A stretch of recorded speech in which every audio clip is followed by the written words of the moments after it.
Evo da krenemo na vrijeme. Sljedeće predavanje je Polyglot Persistence, Ivan Longin iz Infobipa. Dobar dan svima. Dakle, odmah da krenemo sa sadržajem prezentacije. Znači, pričat ću malo o relacijskim bazama, čisto nekakva osnova da se malo podsjetimo. To nam je svima više manje poznato. Zatim ću objasniti dva teorema, distribucijske modele i CIP teorem. Te ću onda krenuti malo na NoSQL baze, čisto od svake vrste baza nešto malo proći i na kraju zaokružiti priču sa Polyglot Persistence. Što je uopće Polyglot Persistence? Pa slično kao i Polyglot Programming, znači korištenje više različitih tehnologija, u ovom slučaju baza podataka u jednom sustavu ili jednoj aplikaciji. Što se tiče relacijskih baza, dakle svi znamo da postoje već 30 godina, koriste se naširoko i imaju nekakve zgodne, ajmo reći, fičere. Glavna stvar je AC transakcije. Možda smo već upoznati s ovim, ali čisto da ponovimo jer mislim da je dosta bitno za daljnje razumijevanje općenito baza. Što znači svaka od ovih slova? A znači atomicity, znači kad izvršavamo neku naredbu na bazom ili će se u cijelosti izvršiti ili se uopće neće izvršiti. Consistency znači da je baza u trenutku odgovora, ako ima 10 nodova, svi nodovi moraju vratiti istu informaciju. Znači, nakon upisa podatka, taj podatak se mora svima korisnicima vratiti. Vidjet ćemo da neke baze podataka žrtvuju ovu konzistenciju za neke druge feature, poput horizontalne skalabilnosti čitanja. Isolation znači da ukoliko imamo dvije transakcije istovremeno, znači konkurentno se događaju nad bazom, izvršit će se slijedno, znači neće upasti jedna drugoj u izvođenje.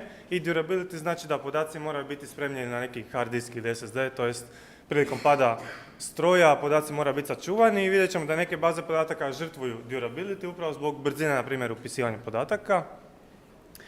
U čemu su još relacijske baze dobre? U tome što su to zapravo integracijske baze. Znači, model podataka u bazi se razlikuje od objektnog modela u aplikaciji, to je nekako neovisan na aplikaciji, te taj isti model podataka može koristiti više aplikacija.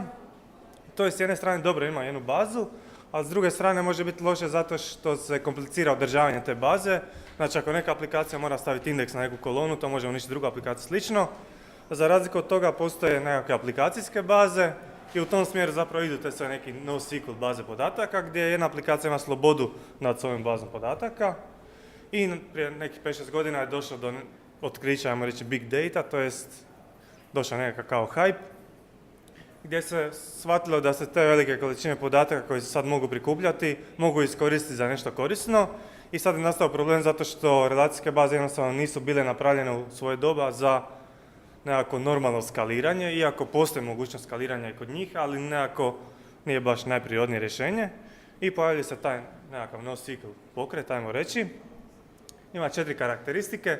Prvo je denormalizacija podataka, da bi se uopće omogućilo klasteriranje podataka, jer znamo da su u relacijskim bazama normalizirani podaci, no onda dolazi do problema ukoliko imate, na dva noda dvije tablice i trebate ih joinati za izgradnju vašeg aplikacijskog objekta, to je znači sporo, a i same transakcije, iste transakcije su malo zeznute zato što morate lokati, cijeli klaster i slično, pogotovo ako imate par data centara i slično. Znači, napravljene su da se koriste na klasteru, nativno, nemaju šemu, iako je to zna biti dvosjeki mač iz razloga što uvijek implicitno šema podataka postoji u vašoj aplikaciji. I uglavnom ne podržavaju ove AC transakcije koje sam malo prije objasnio, no podržavaju neke od ovih elemenata. Kad sam pričao o denormalizaciji, možemo spomenuti jedan zgodan pojam aggregates. Vidimo iz knjige Domain Driven Design, znači definicija aggregata je kolekcija nekih objekata koje tretiramo kao jednu jedinicu i sve operacije koje izvršavamo na tim skupom objekata izvršavamo kao jedna jedinica, te se to zapravo poklapa s onom denormalizacijom, to jest znači da zapisujemo podatke direktno kakvi su u aplikaciji, da ih zapisujemo tako i u bazi, znači da ne trebamo se brinuti oko konzistencije podataka koliko imamo više tablica razbijenih od našeg objekta. Neki primjer, čisto neka e-commerce aplikacija, ovo je nekakvi relacijski model, znači s lijeve strane imamo customera, s desne strane imamo neke njegove narudžbe, sad tu imamo više različitih tablica, svaka neka ima svoje neke propertije, imaju veze one to many ili many to one. I sad kako bi napravili denormalizaciju, to jest nekakve agregate od ove šeme, pa vidimo logički da imamo dva agregata, s lijeve strane customer, s desne strane narudžbe. Obično se taj neki agregate prikazuje pomoću JSON-a, zato što je tako nekako najlakše, a i neke baze koriste JSON kao nativno spremanje podataka na disk, poput Monga. Znači, vidimo da u tom agregateu imamo, znači možemo koristiti polje i mape, što u relacijskim bazama nije znači moguće. I imamo dupliciranje podataka, što možda nije toliki problem koliko se čini na prvu. Evo, s desne strane imamo znači, narudžbe od klijenta, znači vezan na customera je pomoću customer ID-a, ima svoje neke adrese, polje, znači itema u toj narudžbi i tako dalje. Što se tiče distribucijskih modela, znači to je više manje jednostavno, znači postoje znači, baze koje koriste single server, znači u njega se upisuje, iz njega se čitaju podaci, najjednostavniji oblik, čisti primjer su one, znači relacijske baze podataka. Imamo sad klaster, znači to je niz nodova koji su povezani u neku logičku cjelinu na neki način. Klasteri se dijele na master slave ili peer-to-peer ili master-master. Master-slave je možda jednostavniji oblik, imamo jedan node koji je kao master i on, znači, samo u njega možemo upisivati podatke, te on onda replicira podatke po svojim slaveovima. Iz njega možemo čitati podatke i onda imamo potpuno konzistentan skup podataka, znači to upišemo, to ćemo i pročitati. No ako čitamo iz slaveova, može se desiti da se podaci u tom trenu nisu uspjeli replicirati, te imamo nekonzistentan skup podataka. No to nam možda u nekom use case-u i odgovara, te vidimo da tu možemo horizontalno skalirati čitanje, ali ne možemo pisanje, zato što imamo samo jedan node, za razliku od peer-to-peer mreža gdje možemo horizontalno skalirati i čitanje i pisanje. Znači to su master-master organizacija nodova. CAP teorem, često nailazimo na njega ako malo srčamo po Google oko tim NoSQL bazama i slično. Što on kaže? Znači da imamo nekakav trokut, obično se tako objašnjava. Na jednoj strani je partition tolerance, consistency i availability. Teorem kaže da zapravo od ova tri feature-a možemo odabrati samo dva. Znači trebamo prepoznati što nam odgovara u nekom use case u našoj aplikaciji. Što uopće znači partition tolerance? To možemo objasniti na ovom primjeru. Znači imamo nekakav klaster, nodovi su povezani međusobno i sad što se desi? Imamo reći da su ova tri lijevo klastera, to jest noda, ne znam, u Washingtonu, ova desno, dva su u Frankfurtu. I imamo neke klijente koji pričaju sa tim nodovima, znači upisuju podatke, čitaju iz tih nodova. Te se desi prekid veze između ta dva klastera, to jest klaster se podijeli u dva subklastera. Sad, partition tolerance govori da ukoliko baza znači, ima taj feature, moće nastaviti sa radom, ukoliko nema, znači srušit će se, to jest neće biti dostupna. I sad u ovom slučaju, ukoliko imamo partition tolerance, možemo odabrati dakle, ili consistency ili availability. Ukoliko odaberemo consistency, znači da želimo da nam klaster, to jest podaci uvijek budu konzistentni, u tom slučaju nećemo moći dopustiti upisivanje podataka u ova dva raspodijeljena, to je sad razdvojena subklastera, jer će automatski podaci postati nekonzistentni, ali nećemo imati availability koji govori da klaster u svakom trenu mora pozitivno ili negativno odgovoriti na komandu klijenta. Znači nećemo moći upisivati, nemamo availability, baza nije sposobna primati podatke. S druge strane, ako uzmemo partition tolerance ili availability, znači moćemo upisivati konkurentno sa dvije strane podatke, ali podaci neće biti više konzistentni. I treći slučaj kad imamo konzistenciju i dostupnost, znači availability, to je čisti primjer sa relacijskim bazama, znači uopće ne možemo ni dovesti sustav da bude partition tolerance, znači čim dođe do ovog prekida, sustav pada. Neki od primjera, znači kao što sam rekao, consistency i availability sadrže relacijske baze. To je najjednostavnije zato što zapravo obično postoji samo jedan node, kad se on sruši gotovo je. Consistency i partition tolerance koriste ove baze, znači odabrali su taj put, znači Mongo, Redis, HBase, Bigtable, a baze podataka koje žele uvijek biti available za pisanje su na primjer Dynamo, Cassandra, kao HDB i slično. Tu se spominje često pojam eventual consistency. Što on znači? Pa najlakše ga objasniti na primjeru nekakvog Facebook zida, to jest Facebook aplikacije. Dakle, ako ja upisujem nekakav svoj novi status, taj podatak se upiše u neki node i sljedeći put kad refresham stranicu, ja moram pročitati taj isti podatak koji sam upisao, znači sustav ne može dopustiti da mi se ne prikaže taj podatak jer u drugom slučaju mogu čitati iz neke replike i podatak se nije uspio replicirati. I u tom use case je potrebna konzistentnost, dok u nekom drugom use case tipa ako ja čitam zid od nekog prijatelja, možda nije najbitnije da pročitam sad najnovije podatke, ako kasne 30 sekundi nije potrebno, znači koga briga. I sad ću malo proći kroz nerelacijske baze, čisto da vidimo što postoji. Od svake vrste nerelacijskih baza ću uzeti za primjer neku kao implementaciju, jer ih ima stvarno puno. Čisto da vidimo, da dobijemo osjećaj čemu se tu radi. Key value baze, najjednostavniji oblik. Znači upisamo neki kao blob podataka, bilo string, bilo neki niz bitova za neki key.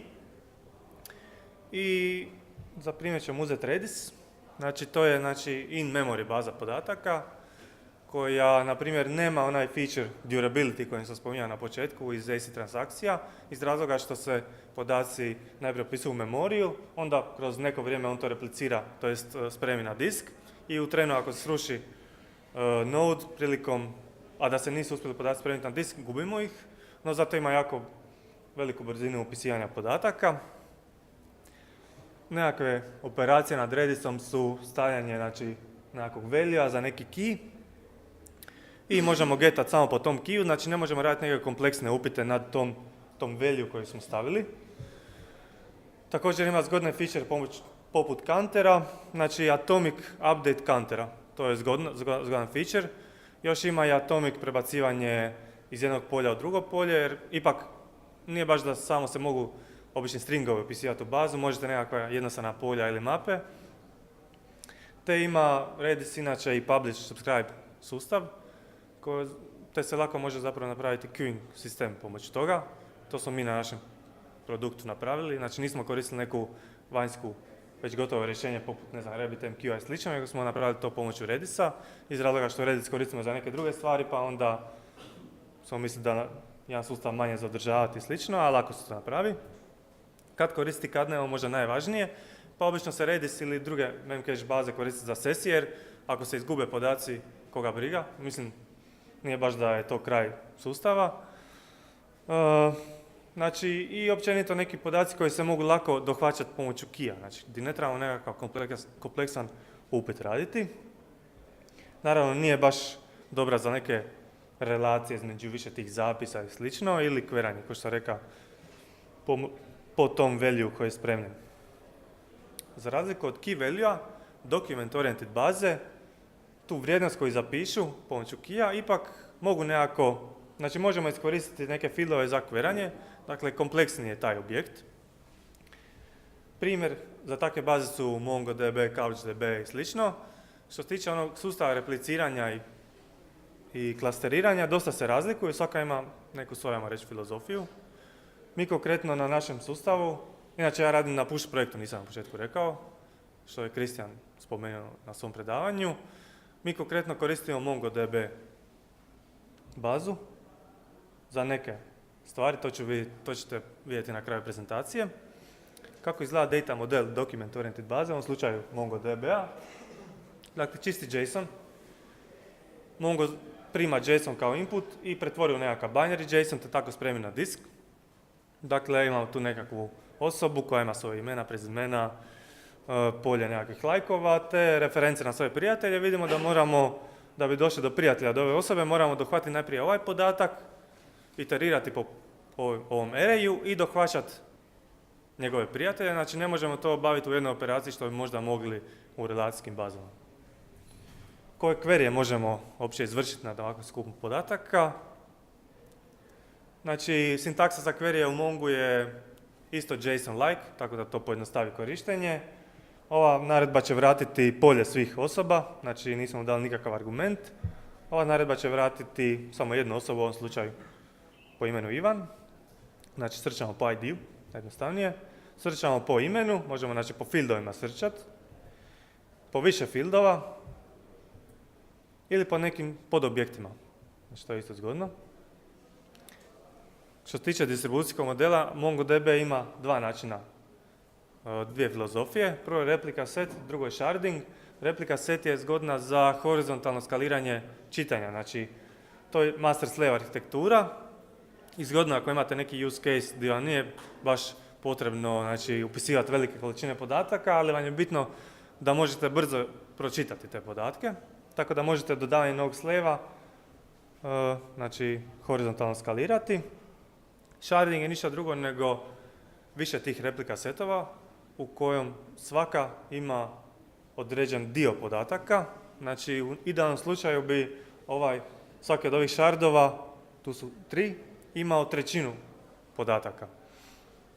Bitno je tu odabrati nekakav shard key po kojoj će Mongo distribuirati te podatke, no neću sad ići u dubinu toga, to moglo znači, potrajati.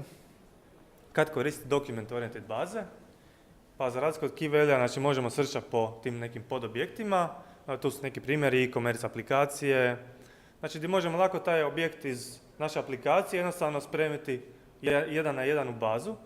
Zato su dosta lake i za korištenje jer ne trebate se brinuti oko, ne znam, relacijskog modela, kako to se izmodelirati veze. Imate dupliciranje podataka, ali to možda nije toliki problem. Kad ne koristi, znači Mongo konkretno ne podržava transakcije nad više tih agregata, više JSON-a. I ako imate use case da morate skinuti pare iz jednog računa, staviti na drugi račun u jednoj transakciji, to nećete biti u mogućnosti izvršiti. Column family baze. Meni su osobno bile ove vrste NoSQL baza najako čudnije i najneintuitivnije. O čemu se tu radi? Znači imamo niz nekih redaka i kolumni. Sad kako to izgleda? Ovako izgleda jedan zapis. Znači inače za primjer ću uzeti Cassandru. To je jedan od primjera, znači column-based baza. Inače mislim da ona nastala od Google Big Table-a i Amazona, Amazon Dynamo mislim, tako nešto. Znači imamo row key, to je nekakav atribut koji jedinstveno identificira redak, a u svakom redu imamo više kolumni. U Cassandri svaka kolumna ima ime, vrijednost i timestamp. Timestamp joj služi iz razloga što Cassandra omogućuje znači, upisivanje podataka u razne nodove ako oni ne komuniciraju međusobno, te mora na neki način riješiti taj konflikt koji podatak će zapravo biti ostati zapisan, a to radi pomoću timestampa. Što je zanimljivo, neki rowovi mogu imati više ovih kolumni od drugih i znači možemo graditi nekakve dugačke redove, što je zgodno za neku analitiku, zato što znači, Cassandra sprema u column name i vrijednost nekih kolumni, ali to možda bolje da ne idem u neku dubinu jer mogu zapravo posebno predavanje napraviti samo o ovome. Nije baš toliko jednostavno, ali znam da ima eBay dobre tutoriale, oni koriste Cassandru za svoje neke sustave i stvarno su dobro to tamo objasnili, dobro su objasnili neke use case-ove kad mi je zgodno to koristiti. Što tiče modela znači, i jezika, znači Cassandra ima query language koji je sličan SQL-u, što zna dosta zeznuti ljude jer misle da su podaci isto ispremljeni, slično kao u SQL-u, a zapravo je totalna suprotnost. Ovo je čisto napravljeno da ljudima olakša znači, korištenje baze, ne treba učiti novi query language. Znači imamo naredbu create table, to su nekakve podaci od senzora, na primjer, senzor ID, kad je izmjereno i koja vrijednost. I ovaj primary key je zapravo najbitnija stvar. On znači, određuje koje queryje možemo izvršavati nad tim setom podataka i ono što se kaže, inače da bi trebali dizajnirati, to jest modelirati naše tablice po queryjima koje ćemo imati u tom sustavu, što je nekad dosta teško iz razloga što ne znate unaprijed koje sve queryje ćete imati. I tu je dosta ograničeno, zato što možete queryati samo po ovom primary keyu i to možete raditi dva queryja, po sensor ID-u ili sensor ID plus measure add.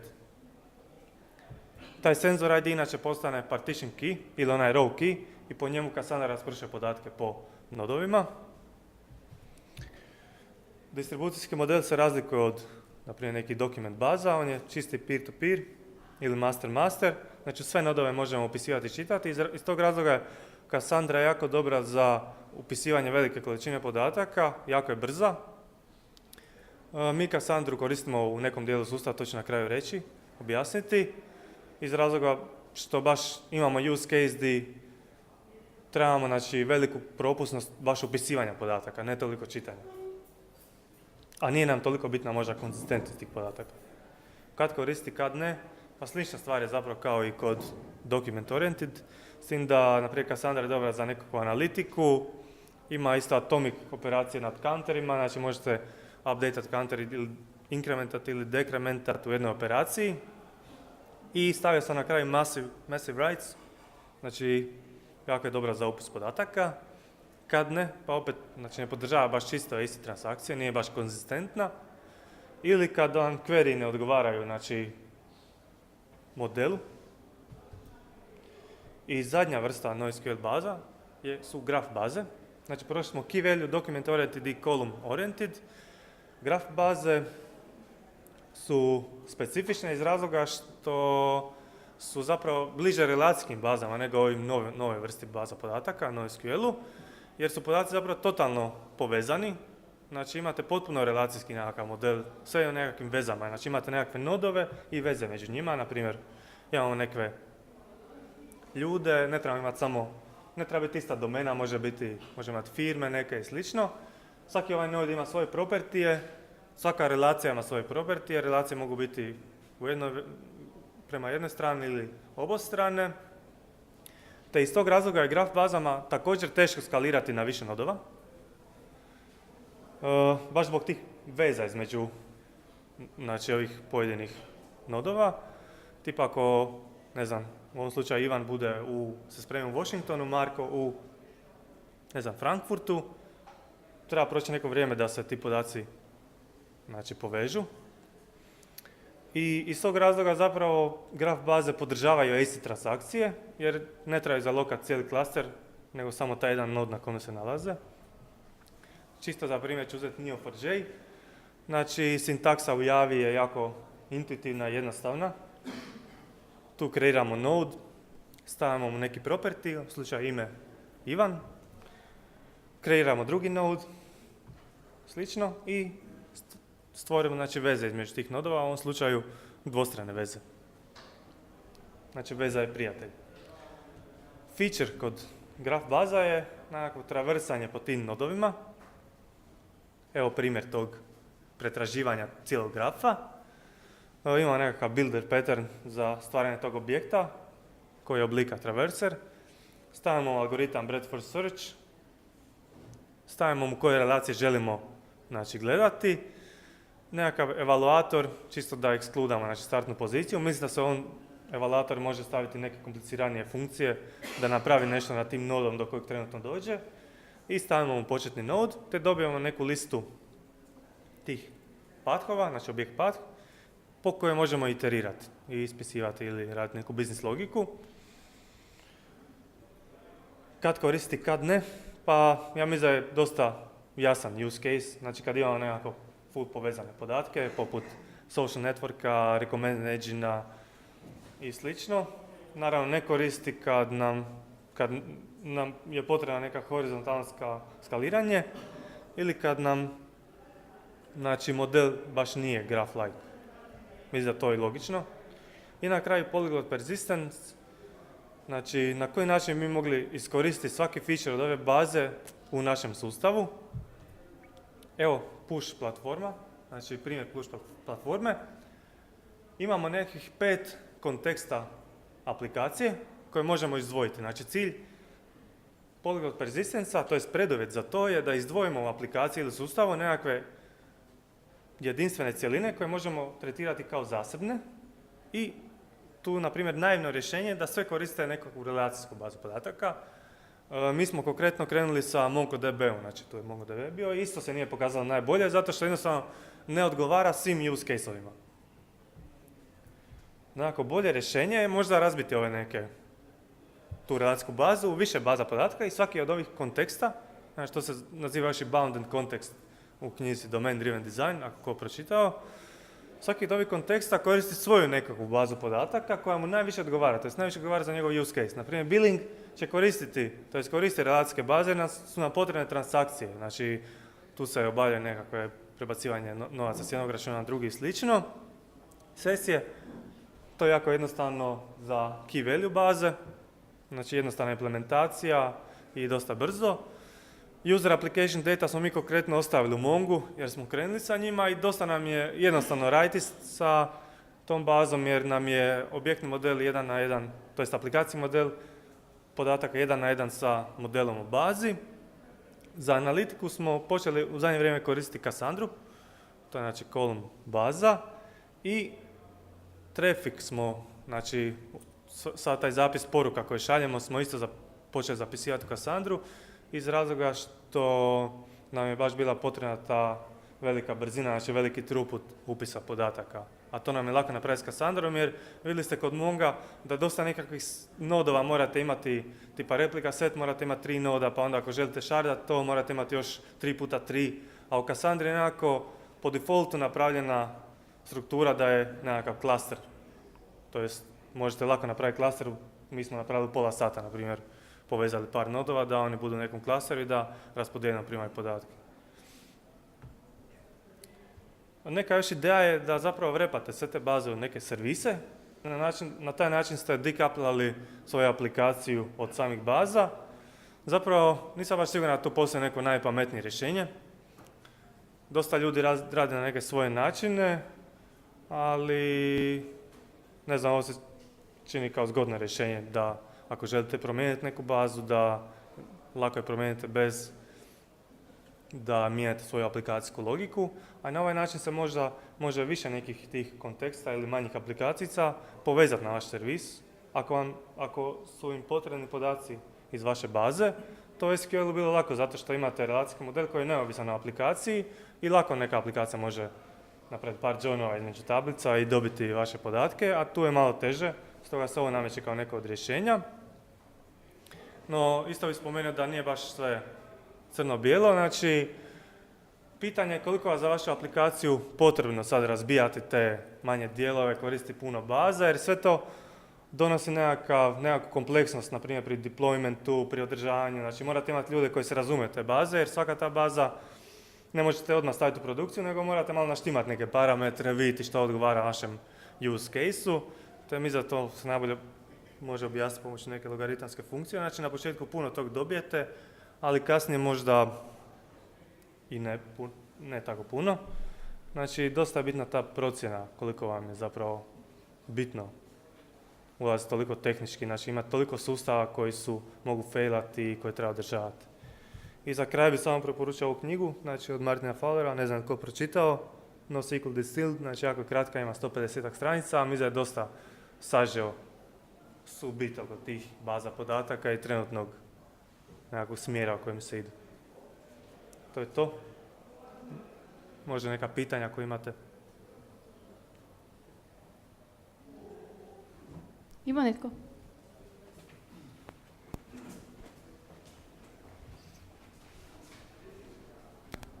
Možete dati primjer kad recimo jedan entitet želite spremiti u više baza? Kako to realizirate? Znači dio parametara od recimo osobe spremate u session, dio spremate za billing i još nešto radite sa tim entitetom. Da li to onda stavljate sve u jedan entitet ili radite više nekakvih objekata ili tako nešto? Pa ovo drugo prije. Mislim, baš nemamo neki use case di... Pa više zapravo objekata, da, to je. Ne razbijamo taj entitet pa ga spremamo, nego spremamo kao posebne objekte neke. Znači, to je dupliciranje podataka, da. Da, zapravo onda napravite više klasa, klasa koje radi sa jednim. Mislim, tako nešto. Konkretno mi koristimo znači, Node.js, znači JavaScript kao backend, tako da nemamo baš neke klase, iako imamo objekte, pa na to možda malo pojednostavljuje stvar. Ali da, napravio bi tako nešto. Znači, više nekakvih view-ova na taj objekt. Ali mislim da je više cilj neki razdvojiti taj sustav, da baš taj neki pojedina mala aplikacija ide na jednu bazu. Znači, teško je baš kombinirati tako u jednom, ne znam, servisu više baza. Ovo je baš problem, što ste vi rekli. Znači, nije baš to jednostavno napraviti. Pa ne, jer ako mijenjate na jednoj strani, morate na drugoj strani. Da, praktičan primjer kad bi vi to razdvajali na te, možete malo to onda više objasniti. Pa evo, na primjer, u našem slučaju, kako smo mi napravili. Znači, nekakav billing smo izdvojili u svoj servis. Znači, on komunicira sa relacijskom bazom. Naravno, objekti u billingu sadrže neke parametre koji se koriste u ovim drugim elementima. To mora biti neka poveznost. Moraju ti servisi na neki način biti malo iskapljani. To ne može se nego tako. Dobro, analitiku, to je nekakav opet poseban servis koji računa neke statistike i slično. Znači odvojeno od sustava, tipa da ga izdvojite, sustav bi dalje radio, nije da i on ide u svoju bazu i tako neke primjere možda. Ali nije baš, mislim da ne postoji baš neko ono jedinstveno rješenje, ono, sad više nekako. Ima još pitanja? Nema? Dobro, ako nema, onda molim jedan aplauz za Ivana.